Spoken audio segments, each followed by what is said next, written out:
सपा के वरिष्ठ नेता और राज्यसभा सांसद नरेश अग्रवाल ने बीजेपी में ज्वाइन करने की खबरों का खंडन किया है। समाजवादी पार्टी के वरिष्ठ नेता एवं राज्यसभा सदस्य नरेश अग्रवाल ने अपनी भारतीय जनता पार्टी में शामिल होने की तैयारी करने को कोरी अफवाह करार देते हुए कहा कि बीजेपी व्यापारी वर्ग का वोट न मिलने से डर से ऐसे झूठी बातें प्रचारित कर रही है। अग्रवाल ने कहा कि उनके बीजेपी में जाने की बात कोरी अफवाह है। बीजेपी उनसे डरी हुई है, इसलिए वो ऐसी अफवाहें फैला रही है। ये उनकी छवि खराब करने की साजिश है। वो इस मामले में अदालत तक जाएंगे। नरेश अग्रवाल का कहना है कि वो सपा के सच्चे सिपाही है और 2017 के विधानसभा में जीत दिलाना उनका पहला लक्ष्य है। अग्रवाल ने कहा कि ये सच है कि वो हाल में गृह मंत्री राजनाथ सिंह से मिले थे। चूंकि वो गृह मंत्री हैं, इसलिए वो काम के सिलसिले में उनके पास गए थे। इससे अंदाजा नहीं लगाया जाना चाहिए कि वो बीजेपी में जा रहे हैं। उनकी आस्था समाजवादी पार्टी के अध्यक्ष अखिलेश यादव और महासचिव रामगोपाल यादव में है। मालूम हो कि सपा अध्यक्ष अखिलेश यादव के करीबी माने जाने वाले अग्रवाल के सपा छोड़कर बीजेपी में जाने की अटकलें जोरों पर थीं। कांग्रेस से गठबंधन के बारे में अग्रवाल ने कहा कि वो हमेशा कहते थे कि धर्मनिरपेक्ष शक्तियों को और ताकतवर होकर सामने आना चाहिए। ये काम कांग्रेस के बिना संभव नहीं है। हम कांग्रेस के साथ साल 2019 में भी चुनाव लड़ेंगे। नरेश अग्रवाल का कहना है कि राजनाथ सिंह से हुई मुलाकात उनके व्यक्तिगत संबंध है, इससे पार्टी का कोई लेना देना नहीं है। कैमरा पर्सन शशि के साथ अंकित भट्ट, JK 24/7 न्यूज, दिल्ली। उत्तर प्रदेश में समाजवादी पार्टी और कांग्रेस के बीच गठबंधन हो गया है और अब ये दोनों मिलकर साथ चुनाव लड़ेंगे। लेकिन इस गठबंधन को बनाने में और एक मसौदा पहनाने में प्रियंका गांधी की बड़ी अहम भूमिका दिखाई दी है और इसका श्रेय खुद कांग्रेस के वरिष्ठ नेता प्रियंका गांधी को देते हुए नजर आ रहे हैं।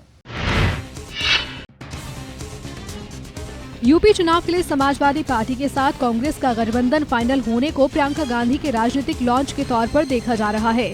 गठबंधन के पीछे प्रियंका की भूमिका की खबरें पहले भी आती रही हैं, पर पहली बार कांग्रेस के सीनियर नेता खुले तौर पर गठबंधन होने का श्रेय प्रियंका गांधी को देते नजर आ रहे हैं।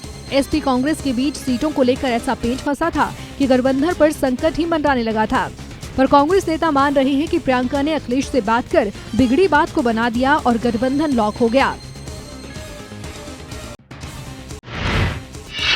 जब ये गठबंधन ऐसा लगा कि नहीं होगा और टूट के कगार पर लगा कि अब बात नहीं बनेगी, तब प्रियंका गांधी ने बड़ी भूमिका निभाई। वो लगातार अखिलेश यादव के टच में रहीं और लगातार हर रणनीति पर नजर बनाए रखी और अंत में ये गठबंधन हुआ और इसमें प्रियंका गांधी की बड़ी भूमिका रही।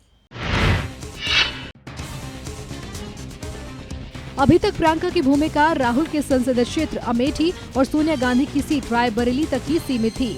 उन्हें लेकर कांग्रेस का कोई भी नेता खुलकर बात नहीं करता था, सिर्फ पार्टी के अंदर ही उनकी भूमिका पर चर्चा हुआ करती थी।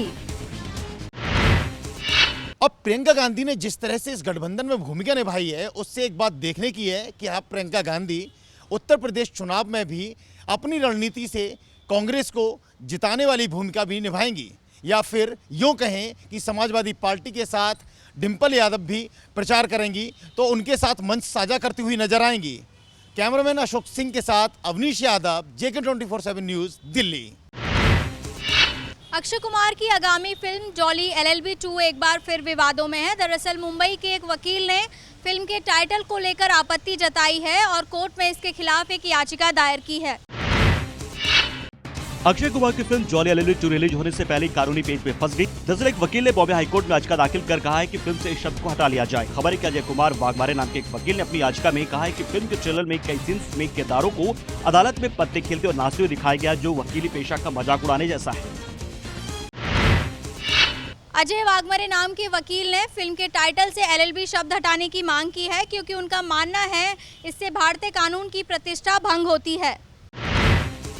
वहीं ये भी कहा गया कि ये इंडियन लीगल प्रोफेशन की छवि को जानबूझकर धूमिल करने की कोशिश है। याचिका में फिल्म के ट्रेलर को तत्काल प्रभाव से टीवी चैनलों और सोशल मीडिया से हटाने की मांग की गई है। इस शिकायत पर 2 जजों की बेंच 24 जनवरी को सुनवाई करने वाला। जॉली LLB 2 10 फरवरी को रिलीज होने वाली फिल्म की कहानी वकील जगदीश मिश्रा के इर्द घूमती है। इसमें वे अपने दुश्मन अनु कपूर से केस लड़ते हैं। फिल्म जॉली LLB की सीक्वल है, जिसमें अरशद वारसी ने मुख्य भूमिका निभाई थी। साथ ही वकील का कहना है कि वकील के किरदार में अक्षय कुमार कोर्ट में नाचते गाते नजर आ रहे हैं, जिससे कोर्ट की छवि खराब होती है और इसीलिए उन्होंने फिल्म से ऐसे सभी सीन हटाने की मांग की है। इस केस की सुनवाई 24 जनवरी को होनी है और फिल्म 10 फरवरी को रिलीज हो रही है। अब ये देखना होगा कि इसका फिल्म पर कितना असर पड़ता है। वीडियो जर्नलिस्ट अशोक के साथ मैं पूनम पनौरिया, JK 24/7 न्यूज़, दिल्ली।